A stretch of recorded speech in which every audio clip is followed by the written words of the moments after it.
Estamos aquí con el profesor Benedicto de León Fuentes. Él es abogado litigante de amplia trayectoria en nuestro país. Es socio de la firma de León Fuentes y Rudas, abogados. Tiene más de 15 años de ser profesor de varias cátedras, entre esas la de Derecho Procesal en la Universidad Interamericana. Por más de 15 años ha ejercido esta función de profesor y es ampliamente conocido el profesor Benedicto de León Fuentes por las jornadas colombo-panameñas de Derecho Procesal y muchísimas otras actividades gremiales y académicas donde el profesor se ha destacado. Él en este momento lo hemos contactado por la demanda presentada por Radio Taxi Tío Pepe contra dos plataformas digitales, Cabify y Uber, que se dedican al transporte público-privado de personas. El profesor Benedicto de León entonces representa a esta cooperativa de Radio Taxi y otras personas naturales en esta denuncia de bien oculto. Le preguntamos entonces al profesor Benedicto, el escrito es de bien oculto. Le pregunto, profesor, ¿por qué razón una denuncia de bien oculto y no una denuncia de defraudación fiscal? Bueno, en primer lugar, si se hace la denuncia de defraudación fiscal, allí pues no tenemos la oportunidad de ser apoderados, como sí tenemos la oportunidad en la denuncia, como la hemos puesto, de bien oculto. Por otro lado, el tema de la defraudación, nosotros entendemos aquí que es el medio, ¿verdad?, por el que se ha producido ese bien oculto. Ahora, la intuición nos diría a todos que el tema de la generación de fuente de renta panameña está más que claro cuando un usuario se mete en un taxi o en un carro y va de calle 50 a Juan Díaz. O sea, hay algo que es innegable. La carrera se realizó en el territorio panameño. Tanto es así que tanto carro como usuario estaban en el territorio de Panamá. Calle 50 Juan Díaz es el territorio de Panamá. Es decir, la intuición me diría a mí, como contador, que aquí hay renta de fuente panameña. ¿Qué excusa existe para que no se pague impuesto a la renta en Panamá? Bueno, en realidad yo no conozco como tal una excusa que la empresa haya dado o las empresas hayan dado al respecto, pero lo que sí puedo decir es que como estos temas son temas que funcionan dentro del concepto que se conoce como comercio electrónico, pues resulta que estas empresas han encontrado una forma fácil de poder hacer una operación en la que no se está dando factura, en la que no se está llevando los libros que se llevan en una empresa normalmente, y entonces les resulta muy fácil hacer la defraudación en virtud de que no hay, yo diría que no tanto que no exista la ley del comercio electrónico, sino que pareciera ser que las autoridades no miran hacia allá. Y le voy a dar un ejemplo para tratar de ser más claro en esto. Usted sabe que hay personas en Ciudad de Panamá, como también las hay en otros países del mundo, que tienen una casa habilitada para rentarla, ¿no? Entonces usted puede estar en Ecuador, por decirle un ejemplo, y yo anuncio vía las redes que yo tengo esa vivienda y que yo la puedo alquilar, vamos a decir una cifra, en $500 una semana o un fin de semana. Entonces ese señor de Ecuador viene aquí y en vez de ir a un hotel, ¿verdad?, que tiene que pagar toda su infraestructura, etcétera, etcétera, entonces me contacta y él va a esa vivienda, me paga, me hace el depósito vía ACH y listo. Esto está ocurriendo en Panamá. Los hoteles ya se han quejado de eso, ¿verdad? Entonces, estas son muchas formas que a través de ese tipo de comercio se hace, y es lo que están haciendo estas empresas, aprovechando que el Estado no está viendo para allá, ¿verdad? Porque yo no creo que los señores que nosotros representamos, como nosotros mismos, nos estemos percatando de esto, y las autoridades del Ministerio de Economía y Finanzas no se hayan percatado. Eso me resulta extraño. Pienso que también no han querido ver para allá. Porque, profesor, en el caso suyo y mío, usted como abogado, yo como contador, pareciera entonces que hay una salida muy fácil al código fiscal y no pagar el impuesto a la renta ni el ITBMS. Nos inventamos mañana una plataforma y decimos, bueno, si me pagas por esa plataforma, entonces ya no tengo que darte factura, no tengo que contratar empleados, no tengo que pagar cuota de seguridad social y no tengo que pagar impuestos a la renta ni el ITBMS. Es algo así tan fácil como que me invento una plataforma y ya tengo casi un machín legal que dice ya no pago impuestos. Bueno, yo la única interrogante que me quedaría de esa pregunta que usted me hace es que si usted o yo la hacemos, que somos pequeños, a lo mejor nos detectan y nos caen, como decimos, y nos hacen toda una investigación, ¿verdad? Pero perfectamente lo podemos hacer. Si lo pueden hacer estas empresas grandísimas. Algunas empresas de estas hablan de tener miles de personas afiliadas, ¿verdad? Entonces hay un tema ahí de el ingreso que ellos están generando, porque ellos les depositan a esos conductores afiliados, y hay otro tema y es el ingreso que ese propio ciudadano está obteniendo. Aquí hay personas, porque yo le he preguntado, yo he sido usuario de estos sistemas y yo le he preguntado, dígame una cosa, ¿esto cuánto le rinde a usted a la semana? Y de las personas que yo, digamos así, he encuestado al respecto, me dicen, no, yo me gano 350, otros me dicen, yo me gano 350, yo me gano 400 a la semana. Y me dicen, mire, esto yo lo hago en la tarde porque yo trabajo en la mañana en tal lugar, ¿no? O lo hago en las primeras horas de la noche, que es después que salgo del trabajo y tengo un ingreso adicional. Entonces, así como la empresa esa obtiene el volumen de ingresos de tipo millonario, esa persona que se ha afiliado también tiene un ingreso que, de acuerdo con esos números que le estoy dando, podrían estar alrededor de $1,500 al mes, sobre el cual no está haciendo ninguna declaración al Estado. Y se pasa por alto el principio que todo el que genera un ingreso debe contribuirle al Estado, ¿verdad? Para los servicios públicos, todos los que necesitan.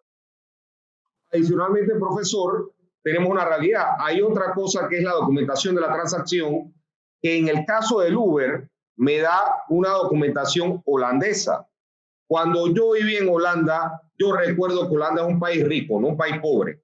Sin embargo, nosotros pareciéramos que estamos subsidiando a Holanda con un tratado de doble tributación donde las plataformas holandesas tienen un tratamiento fiscal preferencial que en teoría debe ser recíproco, es decir, las piqueras de taxi panameñas que estén en Holanda también deben tener un tratamiento especial. ¿Usted conoce alguna piquera de taxi panameña que esté en Holanda generando ingresos y por lo tanto beneficiándose de ese tratado tributario?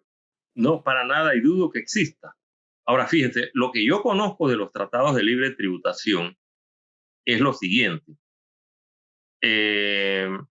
Si Panamá tiene un tratado con Holanda y aquí en Panamá hay un ciudadano holandés que genera rentas, o un ciudadano español, por ejemplo, que genera renta, entonces él declara esa renta que generó en Panamá y le paga al fisco panameño. Póngase que ese fulano holandés o español o del país que sea generó un ingreso de 100,000 balboas en Panamá y pagó en Panamá impuestos sobre esos 100,000 balboas. Póngase que pagó 25,000 balboas. Él declara eso en su país, ya sea España o sea Holanda. ¿Por qué? Porque allá lo van a gravar por los ingresos que él generó en Panamá, que generalmente en otros estados el quantum es mayor de lo que se paga en Panamá. Entonces, ¿qué ocurre? Que si esos $100,000 hubiesen sido generados en esos países que le he mencionado, póngase que la renta hubiese sido 33% y no 25%. Entonces, como ya él pagó en Panamá 25%, entonces él va a declarar que él pagó eso para que su país de origen le cobre nada más la diferencia, ¿verdad? Es decir, de 25 a 33%, de manera tal de que él con eso está en paz con su país, recibe los beneficios de ese país y está en paz con él, porque en la mayoría de estos países que no somos Panamá, usted sabe que el no pago de impuestos, entre otros, lleva cárcel, ¿no? Y lo hemos visto con algunos futbolistas muy famosos que han estado en problemas precisamente con España, ¿no? Por este tema de los impuestos y ni qué hablar de los Estados Unidos. Entonces, ese tema de que el recibo aparezca que es de Holanda me parece aún mucho más grave porque la renta se está generando en Panamá. Y lo que es mucho más grave en el sentido de que las autoridades no estén al tanto de cosas como esta. Sí, profesor, porque en el caso del comercio electrónico hay de alguna forma un énfasis en que no se ha regulado el comercio electrónico. Pero es que nosotros no tenemos que regular el comercio electrónico, ni telegráfico, ni ningún tipo de comercio. Ya eso está regulado. Es decir, usted recuerda, profesor, cuando empezaron las máquinas de fax. Habíamos quienes, y tenemos mucha experiencia algunos en recordar cómo nos inscribíamos a seminarios por vía fax. Eso era una especie de comercio electrónico, pero no por esa plataforma. Vía fax, usted dejaba de estar sujeto al Código Tributario panameño. Es decir, hay casi un fetiche con este comercio electrónico en donde le vamos a cobrar a alguien y él dice, no, pero yo estoy en comercio electrónico. Es como decir, si tú eres comercio electrónico, tú no me puedes aplicar, es prácticamente una excepción. Si no, si me aplica el Código Fiscal, pero yo tengo comercio electrónico, entonces ya no me lo puedo aplicar.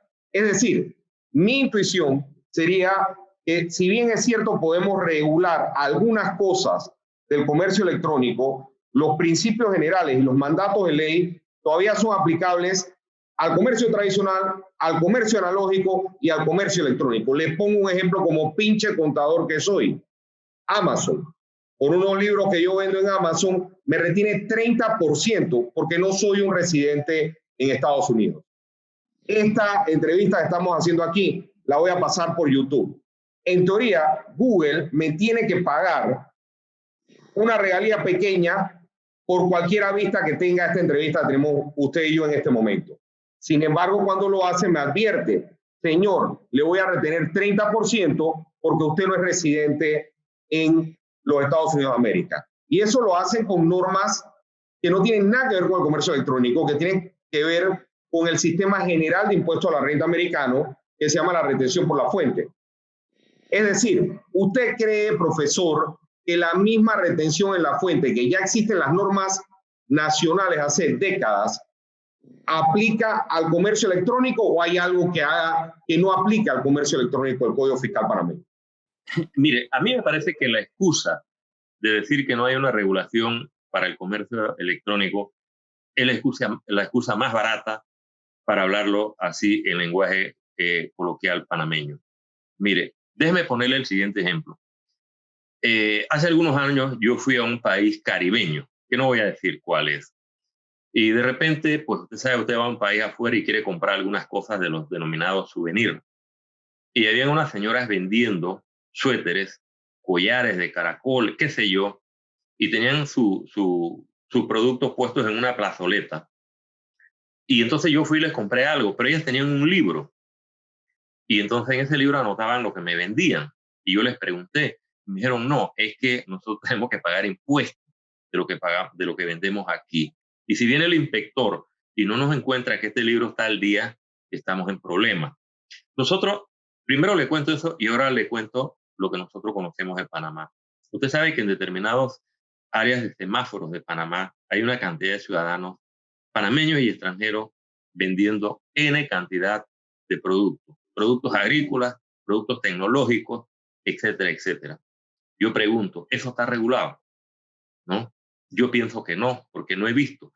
Pero si mañana el ministerio fuera y le dijera, o el municipio, usted tiene que tributar de lo que genera aquí, porque, ojo, hay gente que genera mucha más plata de lo que usted y yo podemos imaginarnos, ¿verdad? Usted tiene que tributar aquí y por lo tanto le vamos a regular, usted tiene que hacer esto. Eso no lo podría hacer el Estado porque no hay una ley para regular la gente que vende en los semáforos, por favor. Claro, claro. Sí, es que el comercio electrónico, el comercio en semáforo, el comercio por libro, el comercio por catálogo, no es que tiene que haber una ley específica para el comercio por catálogo, para el comercio por semáforo, para el comercio por acera. Ya hay una ley de aplicación general Y por lo tanto, en forma general, tenemos que cumplir todos con esa ley. No puedo tener una excepción de que no, lo que pasa es que yo soy electrónico, yo soy analógico, yo soy por foto, yo soy por teléfono, yo soy por email. No, la ley no puede ser específica, no, la ley es general. Existe un impuesto a la renta general de cualquier fuente. No es que, bueno, es que nada más aplica a las fuentes anteriores al comercio electrónico. Y eso pareciera ser el énfasis que se está poniendo de que tenemos que regular algo. No, ya está regulado hace muchos años. Y es esto, de cierta forma, preocupante que el ministro diga, bueno, es que hay que hacer una ley, que estamos cojo aquí, que no sé qué, porque que lo diga él, ¿no? O sea, cuando él debe lo que debe estar haciendo es buscando los ingresos, ¿verdad? Y cuando usted me decía, por ejemplo, de que Amazon le retiene a usted por la venta de libros, me parece que dijo, Sí. bueno, es que esa venta de Amazon se generó en Estados Unidos y entonces allá hay que pagarle los impuestos, pues, ¿no? Tan sencillo como eso. Es decir, usted pudo ir a la tienda en Estados Unidos personalmente y comprarlo y va a generar el impuesto, o puede mandar a alguien que se lo compra, como es el caso de Amazon, y va a generar el impuesto. Y profesor, en muchas ocasiones lo que yo escucho es, lo que pasa es que si es algo nuevo, hay que subsidiarlo vía no cobrar el impuesto para que entonces crezca. Pero ¿quién subsidia a Amazon? Amazon empezó con un inmigrante cubano que se casa con una americana, adopta a Jeff Bezos a los 4 años y ese inmigrante cubano termina siendo el papá del hombre más rico del planeta. Pero nadie está subsidiando a Amazon. Amazon tiene que pagar y cobrarme a mí el mismo impuesto que en teoría una plataforma tecnológica debe pagar también en Panamá, pero en nuestro país al revés. Nosotros queremos que subsidiar al tipo que por otro lado no subsidia. Yo simplemente lo que siento, mi estimado amigo, es que estas empresas han visto la oportunidad de hacer negocios y un negocio muy lucrativo y estar como si fuesen seres de otros planetas, pues, o sea, que no entran en la regulación fiscal que todos los demás mortales del país tienen que entrar. Y nadie dice nada, ¿no? Así que vamos a ver si ahora, con estas denuncias, pues hay un despertar sobre este tema que el Estado panameño, que tanto dinero necesita, en cualquier momento y especialmente ahora, se interese en admitir estas demandas y darle el curso que la ley marca. Profesor, estas empresas han dicho que ellas no son transporte público, que son transporte privado. ¿Cuál es la diferencia entre su cliente, la cooperativa Radiotaxi Tío Pepe, y estas empresas? Mire, yo en algún momento de mis estudios, algún profesor dijo algo que no se me ha olvidado. Y es que dice que las cosas no son lo que son por su nombre, sino por lo que son en sí. Entonces, si una empresa de estas demandadas tiene, por decir algo, 1,000 propietarios de vehículos afiliados para que transporten público, porque para eso se afilian, ¿no? Para que transporten público. Entonces, ¿eso qué es? ¿No?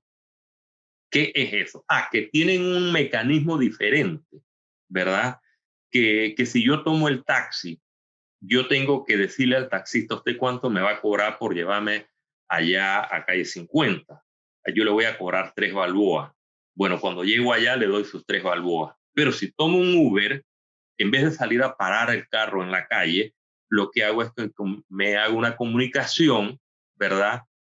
Telefónica, y ese vehículo me va a buscar donde yo estoy y el vehículo me va a decir lo que me marca la tarifa suya por llegar aquí es 3.50, ¿no? Y entonces yo le pago por medio de mi tarjeta. Sí, el mecanismo es el diferente, pero la función es la misma. Es decir, me está transportando, me está brindando un servicio de transporte de un lugar a otro, ¿no? Entonces, el transporte de buses colectivos es un transporte público que transporta una colectividad de personas de un punto a otro. El transporte de taxi selectivo es un transporte que transporta a una o dos personas igual de un punto a otro. El taxi de turismo transporta turistas de un hotel al punto donde ellos se vayan a desplazar. Y el Uber los transporta a través del mecanismo que estamos diciendo. ¿Cuál es la diferencia? Es transporte público. Tan sencillo como eso. Profesor, por el lado de las cuotas de seguro social, la insistencia de estas empresas o la defensa de estas empresas es decir que los socios conductores no son empleados y por lo tanto no se causa el gravamen. Según la ley panameña, ¿qué los haría trabajadores? Bueno, miren, yo no soy un experto laboralista, pero voy a intentar decirle algo. Si usted tiene, por ejemplo, una señora que le va a limpiar su casa 3 veces a la semana y ella va en las mañanas y ella resulta que en la tarde se va a limpiarle la casa a otra persona 2 días y hay un día de la semana que ella va todo el día a arreglarle la casa a otra persona. Quiere decir que esa señora en una semana le brinda servicio a 3 personas diferentes. Los 3 están obligados con ella a pagarle prestaciones, a pagarle vacaciones y a pagarle la cuota. Que no lo hagan, ese es otro tema, ¿verdad? Pero si ella llega a caer en un problema de salud y le preguntan allá, ¿y usted qué hace? Y ella dice, yo trabajo con este y estas personas están obligadas a pagarle. Si usted, por ejemplo, es contador como lo es, o es abogado como lo es, usted puede atender un caso profesionalmente que le llega a su despacho en cada una de esas áreas, pero también alguna empresa puede decirle, mire, señor Urbina, nosotros queremos que usted venga a trabajar aquí 3 veces a la semana, de 2 a 5 de la tarde, asesorándonos en materia contable o asesorándonos en materia legal. Usted inmediatamente es un empleado, no porque tenga una idoneidad en cada una de esas áreas. Ahora usted va a decir, no, este es un servicio profesional. Usted queda en la condición de empleado. Entonces, ese es otro cuento, ¿no? Ese es otro cuento, ¿verdad? Que por razón de que no puedan pagar cuotas al Seguro Social. Fíjense, la seguridad social, y su palabra lo dice, seguridad social, es algo muy sensible. Pensemos en que un conductor de estos sufra un accidente, ¿no? Y tenga que ir ¿a dónde? No puede ir al Seguro Social porque no tiene la seguridad social. Lo tiene que atender el Estado a través del Ministerio de Salud. Es justo que esta persona que está recibiendo una renta tenga el Estado que atenderlo porque no tiene cómo pagar, porque no tiene la seguridad social. Me parece que son cosas elementales. Profesor, ¿existe algún socio conductor que haya demandado laboralmente a estas empresas? No, la verdad es que no conozco en este momento, pero pienso que podían hacerlo perfectamente bien, porque ahí viene otro tema. Hablan de socio, ¿no? Y esa es otra palabrita que volvemos al tema de que las cosas no son lo que son por el nombre, sino por lo que en realidad son. ¿Qué es un socio? Un socio es una persona que tiene acciones en una compañía y que esa persona anualmente le dan una cosa que se llama dividendos por las utilidades que la compañía ha tenido y que además cuando le dan ese dividendo tienen que retenerle impuestos, ¿verdad? Para a su vez reportarlos al Estado. Ninguno de estos trabajadores, de esta gente afiliada, que yo sepa, reciben un dividendo al año cuando termina el año fiscal de estas empresas como socios de la empresa. Que les llamen socios, porque es una cosa que suena bonito, ese es otro tema, ¿no? Pero no son socios nada. Y si hay alguien que diga lo contrario, que lo demuestre. Profesor, en Francia, en Chicago, en Los Ángeles, en España y en otros lugares del mundo civilizado, se han dado fallos a favor del socio conductor diciendo hay cierta calidad de empleado y deben ser tratados como tales. ¿Qué bases han tenido en estas jurisdicciones para llegar a esas conclusiones legales? Bueno, como usted lo sabe, en materia de leyes laborales, pues cada país tiene sus leyes laborales que no necesariamente son iguales entre un estado y otro. Pero seguramente que su ley laboral permite hacer la vinculación, como también lo permite en Panamá. Simplemente la persona tiene que demostrar que ha generado, que ha ganado ingresos que esa empresa le ha depositado, ¿verdad? Porque acuérdese que ese pago, en el caso de estos transportes, usted se lo hace a la empresa. Y entonces la empresa a su vez le paga a esa persona por la carrera, por lo que hizo. ¿Eh? Así que eso está más que claro, ¿no? Y ya le digo, ¿no? Estoy completamente seguro de que usted me habla de esos precedentes en otros países y en estados de otros países. Acá, de acuerdo con la ley laboral actual, no habría ningún problema para establecer esto. Y tampoco habría ningún problema, fíjense, para que la Caja de Seguro Social dijera: usted me debe cuota obrero patronal. ¿Sí? Porque usted sabe bien que si usted en su despacho usted lleva a una persona a trabajar, o yo en el mío, y no la afiliamos al Seguro Social, y tenemos que afiliarla rápido, porque a veces hay situaciones de que un empleado entra hoy a trabajar y mañana tiene un accidente, y quedó usted en un problema serio, ¿verdad? Entonces usted tiene que hacer el reporte de la persona a la Caja de Seguro Social de manera muy sumaria, ¿verdad? Porque los riesgos nadie sabe cuándo van a ocurrir. Y la ley que dice que si esa persona tiene una situación que tiene que atenderla la seguridad social lo va a atender, ¿verdad? Pero lo va a atender en la atención primaria, pero de ahí para adelante usted como empresa tiene que encargarse de esos gastos y de las indemnizaciones correspondientes. Eso lo dice la ley panameña. Profesora, usted es profesor y experto en derecho procesal. Le voy a hacer una pregunta de derecho procesal. Cabify anunció que ya se va del país. Uber incluso da un recibo como compañía holandesa, es decir, como que no estuviera en Panamá. Si alguno de estos muchachos quiere demandar a alguna de estas empresas, ¿cómo lo hace? Si ya una se va del país, la otra dice que ni siquiera está en el país. ¿A quién demanda? Bueno, en el caso de la empresa que se fue, pues obviamente que tiene que demandarla aquí en Panamá, ¿verdad? Ahora, usted me dice si la empresa no tiene ya fondos aquí con qué pagar, ¿no? Bueno, esa es la gran pregunta. Vendría a ser la situación de cualquiera que demande a alguien en Panamá por una deuda y resulta que le manda secuestros y todo lo demás, pero esa persona no tiene dinero. Quedará al final con una sentencia para ponerla en un cuadro, ¿verdad? O después de obtener la sentencia condenatoria y no tener el pago, entonces hacer una gestión vía diplomática para que el Estado panameño intervenga en la protección de esa persona a efecto de que esa persona donde esté generando renta le pague y conseguir los abogados allá con la documentación que se les mande debidamente formalizada para que los abogados del país donde la empresa esté puedan eh, exigir el pago, la ejecución de un pago en Panamá. Pero la demanda tiene que ser aquí en Panamá, porque aquí era donde la empresa estaba trabajando y aquí era donde la empresa estaba generando su fuente. ¿Sí? Que lo hayan dejado ir ileso, ese es otro tema. Profesora, ¿a cuánto asciende la demanda que se ha puesto contra ambas empresas?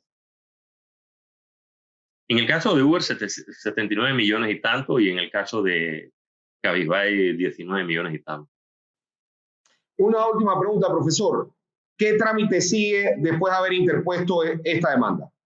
Bueno, el ministerio debe admitirla, que es lo primero que se tiene que hacer cuando se presenta una demanda. Y luego de admitirla, tiene que empezar el tema probatorio, ¿verdad? Que significa, nosotros hemos pedido en ambos casos que se solicite a la Contraloría General de la República para que provea de los peritos forenses que puedan hacer los exámenes y determinar si esas, primero que todo, obviamente, a cuánto asciende los impuestos, a cuánto ascienden las rentas que han recibido y, por tanto, cuántos los impuestos que han dejado de percibir, que no necesariamente tienen que ser las cuantías que nosotros hemos fijado en las demandas, y por eso hemos dicho que esa es la cuantía que nosotros fijamos por información que nosotros tenemos, pero que salvo mejor tasación. Y en este caso, y eso, pues nosotros esta semana que entra vamos a ir a ver por dónde andan esas demandas, ¿no? Porque yo siento que el gobierno, reitero, y sobre todo en estos momentos, debe actuar con la rapidez que las circunstancias esto demanda.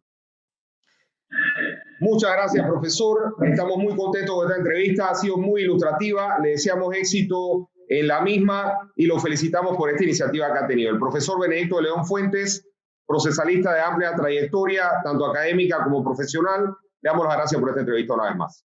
Estamos a la orden para cualquier información que en el futuro usted pueda interesarle de lo que signifique el desarrollo de estos procesos.